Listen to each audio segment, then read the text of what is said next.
नमस्कार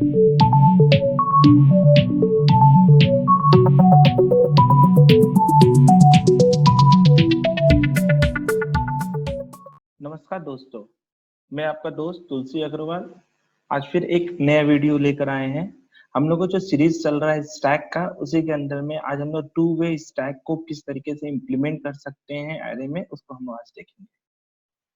स्टैक का क्या लॉजिक है और स्टैक में क्या-क्या ऑपरेशंस हो सकता है, उसके लिए हम लोग प्रीवियसली कुछ वीडियोस बना चुके हैं और स्टैक को एरे के थ्रू और लिंक्ड लिस्ट के थ्रू किस तरीके से इम्प्लीमेंट कर सकते हैं, उसका भी वीडियो हम लोग बना चुके हैं, जो कि हम लोग डिस्क्रिप्शन में दे दिए हैं। अगर आपको दिक्कत हो आप वहां से देख सकते हैं। चलिए आज शुरू करते हैं, टू वे स्टैक को किस तरीके से इम्प्लीमेंट हम लोग कर सकते हैं। टू वे स्टैक का मतलब क्या हो गया कि यहाँ पर हम लोग क्या करेंगे कि स्टैक का जो ओवरफ्लो का जो कंडीशंस होता है उसको ऑप्टिमाइज करने का कोशिश करेंगे। ऑप्टिमाइज करने का कोशिश का मतलब क्या चीज है कि हम लोग एक से ज्यादा स्टैक को किस तरीके से मिक्सअप कर सकते हैं ताकि मेरा ओवरफ्लो का कंडीशंस कम से कम आए, क्योंकि एरे में खुद से मेरे पास एक लिमिटेशंस होता है कि साइज हम लोग एक्सपेंड नहीं कर सकते। तो हम लोग उसको किस तरीके से थोड़ा-सा ऑप्टिमाइज कर सकते हैं, उसको हम लोग बोलते हैं टू वे स्टैक के अंदर में। अभी हम लोग एज्यूम करते हैं नॉर्मल जो हम लोग का प्रोसीड्यूर है उस पर मान कर चले हम लोग के पास 2 स्टैक है, स्टैक 1 और स्टैक 2 है, ठीक है? हम लोग ये दोनों में 5-5 साइज का हम लोग लेकर रखे हुए हैं, मतलब इंडेक्स 0 से लेकर 4 तक होगा, इसका भी इंडेक्स 0 से लेकर 4 तक होगा। अब हम लोग बोल रहे हैं क्या कि इसके अंदर में हम लोग वैल्यूज को इंसर्ट करेंगे। मान कर चल रहे हैं हम लोग इसके अंदर में वैल्यूज को इंसर्ट किए, इसमें वैल्यू इंसर्ट किए 1, इसमें किए 2, इसमें किए 3, इसमें किए 3, इसमें कर रहे हैं 4, ठीक है? और उसी तरीके से इसमें भी हम लोग इंसर्ट कर रहे हैं, मान कर चल रहे हैं इसमें 11 है, फिर इसके बाद 8 है, हो सकता है इसमें 10 हो सकता है इसमें 7 हो। इस तरीके से हम लोग यहाँ पे इंसर्ट करा लिए। इंसर्ट कराते समय हम लोग का लॉजिक क्या होता है, जब हम लोग इंसर्ट करा रहे थे, तो हम लोग का स्टार्टिंग में टॉप का वैल्यू तो इधर से होता है -1 में। जब हम लोग स्टैक को इंसर्ट कराते हैं, ठीक है? स्टैक को जब हम लोग इंसर्ट कराते हैं, तो स्टैक मेरा यहाँ पर इस जगह पर हम लोग को इंसर्ट कराना है, तो टॉप को पहले इंक्रीमेंट कराते हैं और फिर उसके बाद इसमें वैल्यू डालते हैं। What does it means, starting में मेरा टॉप का वैल्यू होता है -1 और फिर जैसे नया वैल्यू आया इंसर्ट कराने के लिए, तो टॉप का वैल्यू को पहले इंक्रीमेंट करते हैं, फिर वैल्यू कराते हैं। ये सब सारा प्रोसीड्यूर हम लोग प्रीवियस वाले वीडियो में हम लोग देखे हैं, जब हम लोग एरे के थ्रू इंप्लीमेंट कर रहे थे। यहाँ पर हम क्या बताना चाह रहे हैं कि एज्यूम कीजिए कि इस जगह पर हम लोग जो है टोटल वैल्यूज को इसमें 4 वैल्यूज, इसमें 4 वैल्यूज को इंसर्ट किए। उसके बाद फिर हम इसमें चाहते हैं 2 और वैल्यूज को इंसर्ट करना, ठीक है? मतलब स्टैक 1 में 2 और वैल्यूज को इंसर्ट करना चाहते हैं, तो 2 वैल्यूज मान के चलिए 5 और 6 है, उसको हम इंसर्ट करना चाहते हैं, तो हम 5 को तो यहाँ पे इंसर्ट कर सकते हैं। क्या हम 6 को इंसर्ट कर सकते हैं क्या? क्या हम 6 को इस जगह पर इंसर्ट कर सकते हैं? नहीं। लेकिन ओवरऑल अगर हम देखें ये वाले स्टैक और ये वाले स्टैक का दोनों का कॉम्बिनेशंस करके हम लोग देखें, तो टोटल 10 वैल्यूज था, तो इसके पास 5 वैल्यू है, इसके पास 4 वैल्यू है, तो मेरे पास एक स्पेस खाली है। हम इस स्पेस में उस 6 को वैल्यू को इंसर्ट कर सकते थे, लेकिन इस कंडीशंस में अभी हम लोग नहीं कर सकते क्योंकि दोनों स्टैक मेरा अलग-अलग है।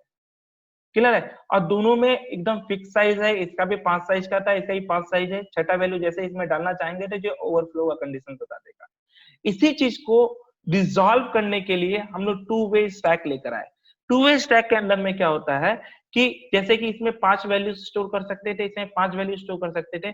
हम जो 5 और 5 को अलग नहीं लेकर हम एक एरे ले लेते हैं 10 साइज का, ठीक है? और उसमें क्या बोल रहे हैं, स्टैक 1 मेरा लेफ्ट साइड से मतलब है कि ग्रो करेगा और स्टैक 2 मेरा राइट साइड से ग्रो करेगा, ठीक है? अब दोनों डायरेक्शन मेरा अपोजिट है। अब इस जगह पे क्या होगा, जब हम लोग वैल्यूज डाल रहे हैं तो ये क्या करेगा, स्टैक 1 में अगर हमको पुश करना है तो हम जैसे-जैसे वैल्यू डालेंगे वो आगे की ओर टॉप को स्विच करता चल जाएगा। वैसे ही हम लोग स्टैक 2 में वैल्यूज डालेंगे तो वो पीछे की ओर जाते हुए इंसर्ट करते हुए चल जाएगा। अब यहाँ पर है क्या चीज, स्टैक 1 का जो मेरा जो वैल्यूज है उसके अंदर में जो मेरा टॉप होगा उसको हम लोग टॉप 1 से डिफाइन किए हैं और जो स्टैक 2 में होगा उसको टॉप 2 से डिफाइन किए हैं। टॉप 1 और टॉप 2 हम लोग डिफाइन कर रखे हुए हैं स्टैक 1 और स्टैक 2 के रिस्पेक्टिव। अब स्टार्टिंग में जब कोई भी वैल्यूज नहीं है तो स्टैक 1 के लिए टॉप का वैल्यू कितना होगा, ऑब्वियस है -1। तो मतलब क्या हो गया, टॉप कहाँ पर डिफाइन करके रखा होगा, इस जगह पर। क्लियर है? जैसे हमको कोई वैल्यूज को डालना होता है तो पहले टॉप को इंक्रीमेंट कराते हैं और फिर यहाँ पर वैल्यूज डालते हैं। हम लोग का लॉजिक यही होता है। अच्छा, इस जगह पर हम लोग क्या करेंगे, टोटल मेरा इंडेक्स कितना था 0 से लेकर 9 तक, तो हम लोग यहाँ पर क्या करेंगे, जिस तरीके से इसमें टॉप को वैल्यू को एरे से पहले डिफाइन किए थे, इसमें एरे के बाद वाला इंडेक्स पे डिफाइन करेंगे। मतलब टॉप मेरा कहाँ पर आ जाएगा, इस जगह पर। मतलब कौन सा टॉप का क्या वैल्यू होगा, 10। मतलब इंडेक्स मेरा 9 तक जा रहा है तो टॉप का वैल्यू कितना होगा, 10। जब भी हमको नया वैल्यू डालना होगा टॉप को हम डिक्रीमेंट करेंगे और फिर उसमें वैल्यू डालेंगे। क्लियर है यहाँ तक। अब इस जगह पर क्या है, जैसे हम लोग पिछली बार एग्जांपल लिए थे 1 2 3 4 5, वैसे हम लोग फिर से इंसर्ट करते हैं। इसमें हम मान के चलिए एक वैल्यू डाले 1, इसमें डाले 2, इसमें डाल रहे हैं 3, इसमें डाल रहे हैं 4 और इसमें डाल रहे हैं 5। क्लियर है, ये 5 वैल्यूज हम लोग डाल दिए। तो टॉप 1 कहां पर होगा, इस जगह पर। जिस जगह पर आखिरी वैल्यू इंसर्ट किए होंगे वो टॉप 1 होगा। क्लियर है, हम इसमें क्या वैल्यूज डाले, पहले डाले 11, फिर क्या डाले 8, फिर क्या डाले 10, फिर क्या डाल रहे हैं 7। अब इस जगह पर मेरा टॉप का वैल्यू, टॉप 2 का वैल्यू कहां पर होगा, इस जगह पर। अब इस जगह पर देखिए, जो मेरा जो चांसेस था कि हमको एक और वैल्यू टॉप 1 को डालना था, मतलब स्टैक 1 में एक और वैल्यू को डालना था, तो ऑब्वियस है मेरा टॉप 1 इंक्रीमेंट होकर जहां पर एक वैल्यूज को और डाल सकते हैं हम लोग। इस जगह पर हम लोग आराम से एक और वैल्यूज को डाल सकते हैं। तो मतलब क्या हो गया कि इस जगह पर हमको मान के चलिए एक वैल्यूज डालना था जिसका वैल्यूज था 6, तो हम यहाँ पर आराम से 6 को डाल सकते हैं और 6 को डालने के बाद मेरा टॉप यहाँ पर आ जाएगा। क्लियर है। अब अगली बार फिर से देखिए कि अब हम एक और वैल्यूज को डाल सकते हैं, चाहे मेरा स्टैक 1 में हो चाहे स्टैक 2 में हो, नहीं डाल सकते क्योंकि यहाँ पर क्या हो गया कि कोई भी वैकेंट स्पेस अब नहीं रहा। मतलब स्टैक 1 जाकर स्टैक 2 के साथ चिपक गया, मतलब स्टैक 1 और स्टैक 2 बिल्कुल एक जगह पर आ गया। जब तक किसी एक का पॉप नहीं करेंगे तब तक हम लोग दूसरे में पुश नहीं कर सकते। क्लियर है। तो यहाँ पर कंडीशन क्या आता है, इस जगह पर हम लोग क्या बोलेंगे, ओवरफ्लो का कंडीशन कब आएगा, जब टॉप और टॉप 1 मतलब स्टैक 1 का टॉप और स्टैक 2 का टॉप, ये दोनों में डिफरेंस सिर्फ 1 का रहेगा। मतलब दोनों कंसेक्यूटिव इंडेक्स पर यदि आ जाए तो हम लोग उसको क्या बोलेंगे कि अब यहाँ पर ओवरफ्लो का कंडीशन आ जाएगा। क्लियर है। तो इस जगह पर हम लोग का बेनिफिट क्या हो गया, जो एक फिक्स साइज लेकर रखे हुए थे, अब उसमें साइज छोटा बड़ा कर कर कोई कम श्रिंक कर रहा है, कोई कम ग्रोथ कर रहा है, कोई ज्यादा ग्रोथ कर रहा है, उसके हिसाब से हम लोग का एडजस्टमेंट हो सकता है। तो ये थोड़ा सा ऑप्टिमाइज है दो स्टैक के अलावे, but there is some conditions. वो कंडीशंस क्या है कि अगर हम ये स्टैक इंटीजर टाइप का लिए हैं और ये वाला स्टैक हम इंटीजर टाइप का लिए हैं, तब ये दोनों को हम मिक्सअप कर सकते हैं। लेकिन टू डिफरेंट टाइप का यदि स्टैक्स होता तो हम कभी भी मिक्सअप नहीं कर सकते, क्योंकि एरे का साइज टाइप जो हमको पहले से डिफाइन करना पड़ता है किस टाइप का होगा, और पूरा उसी टाइप का एरे होता है। क्लियर है। ये तो हो गया हम लोग का लॉजिक। अब देखते हैं प्रॉपर इसका डेफिनेशन क्या है। अगर टू वे स्टैक का डेफिनेशन का बात करते हैं तो हम लोग क्या बोलते हैं, when two stacks are created using a single array. क्या बता रहे हैं, सिंगल एरे के थ्रू क्रिएट होगा, such that both stacks operate from different end. Obvious है मेरा दोनों साइड से ऑपरेट करेगा तभी जाकर हम लोग ऑप्टिमाइजेशन बैलेंस बना सकते हैं। तो यहाँ पर क्या हो गया, एक तो साफ साफ समझिए कि दोनों स्टैक मेरा दोनों दो एंड से काम करेगा। और फायदा क्या होता है, वो लोग क्या करते हैं, मेमोरी को शेयर कर देते हैं। क्लियर है। तो क्या चीज हो गया, when two stacks are created using a single array such that both stacks operate from different ends and total memory of an array is shared between both the stack. अगर ये चीज बोले तो ये प्रॉपर टू वे स्टैक का definition है। अब आ जाते हैं ऑपरेशंस का। तो जैसे स्टैक का ऑपरेशंस होता था कि स्टैक में पुश होता था, पॉप होता था और फिर पिक होता था। यहाँ पर अपना क्या है, दो स्टैक है तो दो को पुश होगा स्टैक 1 और स्टैक 2 के लिए, दो स्टैक है तो दो पॉप होगा स्टैक 1 और स्टैक 2 के लिए, दो स्टैक है तो दो ऑपरेशंस होगा पिक के लिए स्टैक 1 और स्टैक 2 के लिए। तो ये सारे ऑपरेशंस हम लोग देखेंगे किस तरीके से हम लोग हैंडल कर सकते हैं। ठीक है। अब हम लोग जो है कोडिंग में चलते हैं और कोडिंग में देखते हैं किस तरीके से हम लोग इसको कोड कर सकते हैं। यहाँ पर हम लोग क्या करेंगे कि एक सिंगल एरे के अंदर में हम लोग स्टैक बना रहे हैं, तो हम लोग एक स्टैक ले लेते हैं, वो इंटीजर टाइप का ले लेते हैं, इन स्टैक और स्टैक का साइज ले लिए हम लोग 10, जो हम लोग एग्जांपल में देखे थे उसी के हिसाब से काम करते हैं। हमारे पास दो पॉइंटर हो जाएगा, इंट पहला हो जाएगा टॉप 1, उसको हम लोग कहाँ से डिफाइन किए थे, आगे से, इसका मतलब -1 से। दूसरा क्या हो जाएगा, इंट टॉप 2, इसको कहाँ से किए थे, 10 इंडेक्स से, क्योंकि मेरा इंडेक्स 9 तक जाएगा, 10 साइज है तो इसको एक इंक्रीमेंट कर दिया। क्लियर है। हम लोग के 3-4 जो फंक्शंस बनेंगे वो सारे फंक्शंस हम लोग बना ही लेते हैं, यहाँ पर डिफाइन कर लेते हैं। पहला हो गया वॉइड पुश 1, मतलब स्टैक 1 में अगर हमको पुश करना हो तो पुश 1, तो इसमें इंट वैल आएगा एक, जो वैल्यू लेकर पास कर सकते हैं। वैसे मेरा क्या आ जाएगा, वॉइड पुश 2, इसमें सेम चीज हो जाएगा, इंट वैल। अब दूसरा क्या है, पॉप वॉइड पीओपी पॉप 1 के लिए, आगे से हम लोग उसमें कर रहे हैं तो फिर वैसे ही क्या हो जाएगा, वॉइड पॉप 2 के लिए। फिर नेक्स्ट क्या आ जाएगा, पिक के लिए, पी के पिक 1 के लिए, और दूसरा हो जाएगा वॉइड पी के पिक 2 के लिए। ये सारे हम लोग प्रोटोटाइप्स कर दिए, सब कुछ कर दिए। अब हम लोग का यहाँ पर काम क्या होगा कि प्रोग्राम बनाना। प्रोग्राम बनाते समय हम लोग क्या करेंगे अब, कि जो सिंपल सा लॉजिक लिए थे, व्हाइल लूप लगाते थे, उसके अंदर में करते थे। तो पहले एक वेरिएबल ले लेते हैं जिसमें वैल्यूज को हम लोग को असाइन करना होता है, उसके लिए ले लिए। अब यहाँ पर व्हाइल लूप लगा लेते हैं, व्हाइल इनफाइनाइट कर देते हैं इसको, और उसके अंदर में सारा कोडिंग करेंगे। printf /n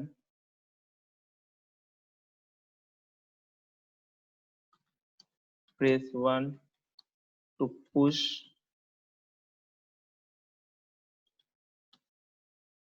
on, press 1 push 1, short में हम लोग लिख रहे हैं, पुश 1 का मतलब क्या है, पहले स्टैक में कर रहे हैं। printf, फिर वैसे ही क्या हो जाएगा, इसका पॉप /n कर देते हैं, press 2 to pop 1, printf /n press 3 to pick 1। Clear है, ये चीज हो गया। उसी तरीके से मेरा क्या होगा, 3 और होंगे, वो उसके लिए होंगे, सेकंड स्टैक के लिए होंगे। तो सेकंड स्टैक के लिए जो होंगे उसको भी हम लोग यहाँ पर लिख लेते हैं। तो हम लोग कॉपी पेस्ट कर रख लिए हैं ताकि हम लोग का टाइम थोड़ा सा बचे। तो यहाँ हो गया 4, इसमें हो जाएगा 5, इसमें हो जाएगा 6, और ये क्या हो जाएगा यहाँ पर 2, इधर हो जाएगा 2, और ये वाला भी हो जाएगा किसके लिए, 2 के लिए। ये सारा हो गया। अब उसके बाद एक हो जाएगा 0 के लिए, printf, वो क्या हो जाएगा, /n press 0 to exit। Clear है, यहां तक हो गया। अब यूजर से वैल्यू ले लेते हैं, पूछ लेते हैं, printf /n enter your choice।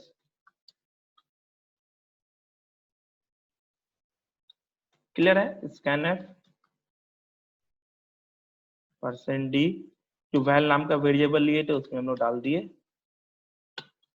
ठीक है, वैल नाम का वेरिएबल में नहीं डालते हैं हम लोग, ऑप्शन लेकर चलते हैं, इसलिए हम लोग ऑप्शन में ही डाल देते हैं। तो ऑप्शन नाम का एक वेरिएबल ले लेते हैं ऊपर।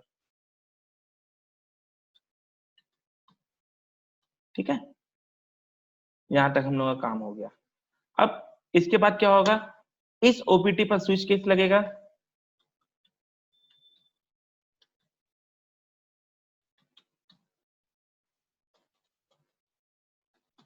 पहला क्या आ जाएगा, केस 1, उसमें क्या हो जाएगा, हम लोग यूजर से पहले वैल्यू ले लेते हैं,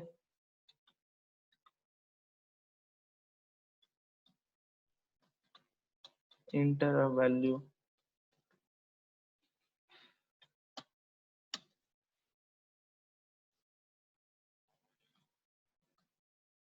स्कैनफ,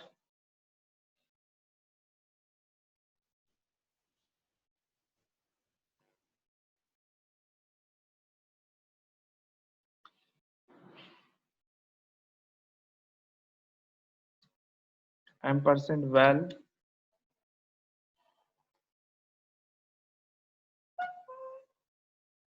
अब यहाँ से फंक्शन किसको कॉल कराएंगे, पुश पहले वाले को, क्योंकि पहले के लिए था ये वैल लेकर पास किए, अपना काम हो गया। ब्रेक भी करना था,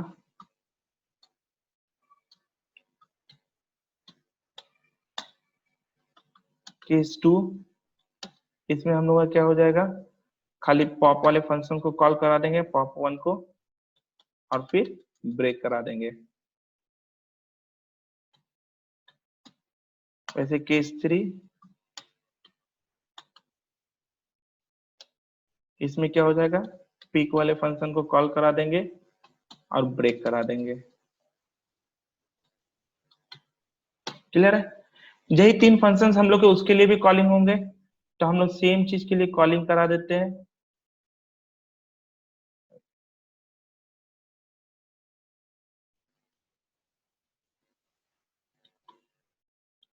कॉपी किए और यहाँ पर एंटर मार के यहाँ से पेस्ट कर देते हैं। ठीक है, ये चीज हो गया। एक चीज यहाँ पर थोड़ा सा गड़बड़ हो गया, पीक 1 वाला फंक्शन होगा तो इसको पीक 1 लिख दिए। अब इस जगह पर क्या हो जाएगा, ये बाकी सब ये 2 के लिए होगा, ये पॉप भी 2 के लिए होगा और ये भी 2 के लिए होगा। अब ये 4, 5 और 6 के लिए होंगे, ये 4 हो गया, ये 5 हो गया और ये 6 के लिए हो गया। क्लियर है? एक खाली फंक्शन रह गया हम लोग का एग्जिट के लिए, वो कौन सा होगा, केस 0। केस 0 इसमें हम लोग क्या कर दिए, एग्जिट 1 एग्जिट 0। क्लियर है? और यहाँ पर क्या कर दिए, ब्रेक। या ब्रेक नहीं भी देंगे तो कोई दिक्कत नहीं, क्योंकि लास्ट वाला वैल्यू है। अब सबके लिए हम लोग फंक्शंस बनाएंगे। पहला मेरा फंक्शन बनेगा वॉइड पुश 1 के लिए, इसमें क्या आ गया, इंट वैल, यही चीज होगा।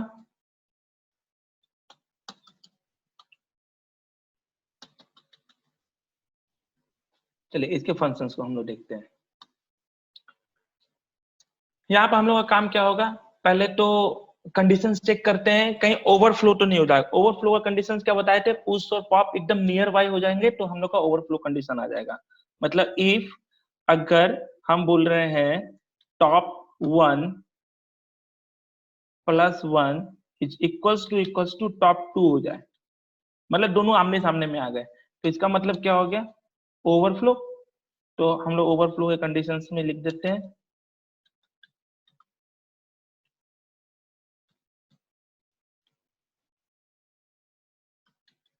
ओवरफ्लो, और यहां से क्या हो जाएंगे, रिटर्न।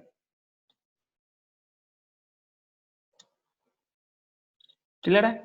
अगर ये ओवरफ्लो नहीं है तो फिर हम लोग का काम क्या होगा, टॉप 1 को प्लस प्लस करा देंगे, आगे बढ़ा देंगे, और स्टैक जो लिए थे स्टैक के टॉप इंडेक्स में उस वैल्यू को डाल देंगे। यही काम है, ये काम हो गया अपना। अब पॉप वाला फंक्शंस में आते हैं, वॉइड पॉप वाला फंक्शन। अच्छा एक चीज प्रिंट करवा देते हैं, अगर इंसर्ट हो गया तो, कि एक डिस्प्ले कर देगा प्रिंटफ /n पुश्ड सक्सेसफुली, कि दिखाई दे कि हाँ भाई मेरा इंसर्ट हो गया है। क्लियर है? पॉप वाले फंक्शंस में हम लोग क्या कर रहे हैं, पॉप वाले फंक्शंस में अब अंडरफ्लो का कंडीशन देखेंगे, स्टैक 1 के लिए है तो पॉप 1 हो जाएगा। ठीक है, अब स्टैक 1 के लिए क्या हो जाएगा, टॉप 1 इज इक्वल टू -1 होगा तभी अंडरफ्लो होगा। इसमें हम लोग क्या बोल दिए, printf /n अंडरफ्लो। क्लियर है?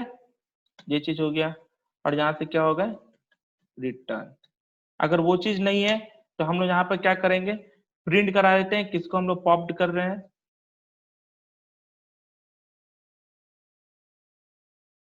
Percent D is popped from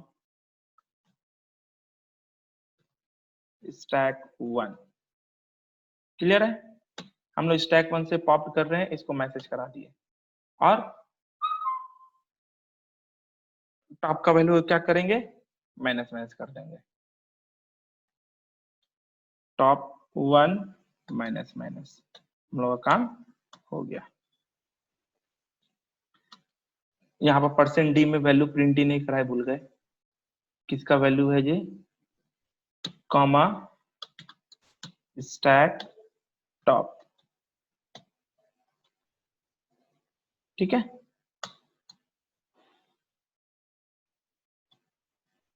अब अगला वैल्यू फंक्शन क्या आ गया, वॉइड पीक 1। ये फंक्शन खाली क्या करता है, प्रिंट करा देता है, लेकिन अंडर फ्लो का कंडीशन को चेक करते हुए। तो अंडर फ्लो का कंडीशन को चेक करते हुए प्रिंट करा देगा, तो सिंपल सा यही लॉजिक होगा। तो हम लोग इसको क्या किए, कॉपी किए, यहाँ पर पेस्ट,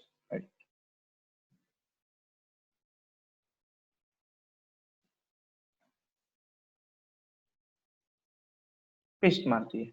अगर -1 है तो अंडर फ्लो किया, नहीं तो फिर वैल्यूज को प्रिंट करा देगा। तो वैल्यूज को जो प्रिंट करा देगा, तो हम लोग का खाली वैल्यू प्रिंट हो गया। क्लियर है? यहाँ स्लैश एन कर देते हैं, नीचे वाले लाइन में प्रिंटिंग करेगा। जिस तरीके से मेरा पुश स्टैक 1 के लिए तीनों फंक्शन हुआ है, वैसे स्टैक 2 के लिए भी सेम होगा। तो हम लोग यहाँ पर तीनों फंक्शन को क्या कर रहे हैं, कॉपी कर लेते हैं, कॉपी, और यहाँ नीचे आके क्या कर रहे हैं, पेस्ट। अब सबको देखते हैं, पुश वाले फंक्शन को, पुश टू में क्या हो जाएगा, ओवरफ्लो का कंडीशन तो यही होगा, लेकिन यहाँ पर क्या होता है, माइनस माइनस हम लोग का पीछे से चलता है, पीछे से चलते हुए हम लोग उसमें वैल्यू डाल देंगे। तो यहाँ पर क्या हो जाएगा, ये कंडीशन के बाद में यहाँ पर टॉप 2 माइनस माइनस। क्लियर है? यहाँ पर टॉप 2 होगा, तो इसका मतलब टॉप लिखा हुआ है, तो इससे पहले वाले में भी हम लोग मिस्टेक कर दिए हैं, तो उसमें भी हम लोग ठीक कर देते हैं, टॉप 1 होगा। यहाँ पर भी हम लोग का मिस्टेक्स है, टॉप 1 टॉप 2 में कहीं कहीं पे हम लोग लिख दिए हैं। खैर वो तो कंपाइल करेंगे तो उसमें भी मिल जाएगा।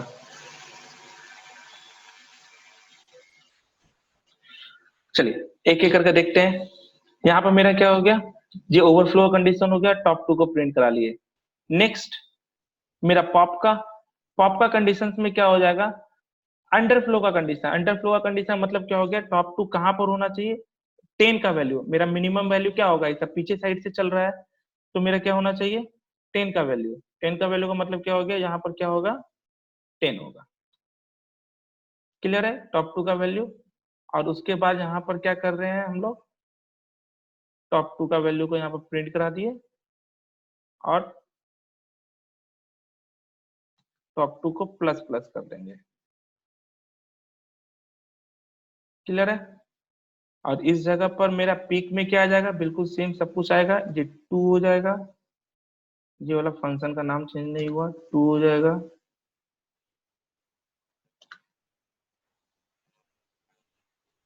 और ये क्या हो जाएगा, 2 रिटर्न करा दिया।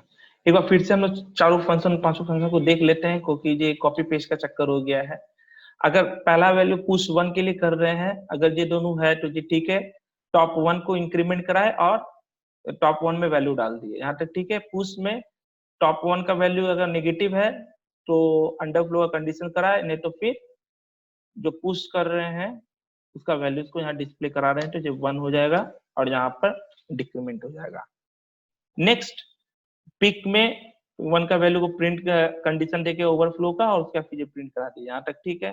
पुश 2 में जे सेम अंडरफ्लो का कंडीशन, ओवरफ्लो का कंडीशन तो सेम आ जाएगा, और फिर टॉप 2 का वैल्यू को माइनस माइनस करेंगे और टॉप 2 में वैल्यू डाल देंगे, यहाँ तक ठीक है।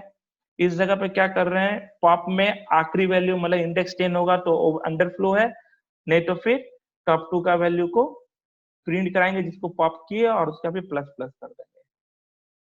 पीक में क्या कर रहे हैं, पीक में अंडर फ्लो का कंडीशन में यहाँ गड़बड़ आ गया, इसका वैल्यू 10 होना चाहिए। 10 होगा तो जो अंडर फ्लो का कंडीशन बताएगा, नहीं तो फिर उसका वैल्यू उसको प्रिंट कर देगा। चलिए इसको हम लोग सेव कर लेते हैं, कंपाइल करते हैं। वाह, अब कहाँ रह गया, ऊपर में सेमीकोलन छूट गया।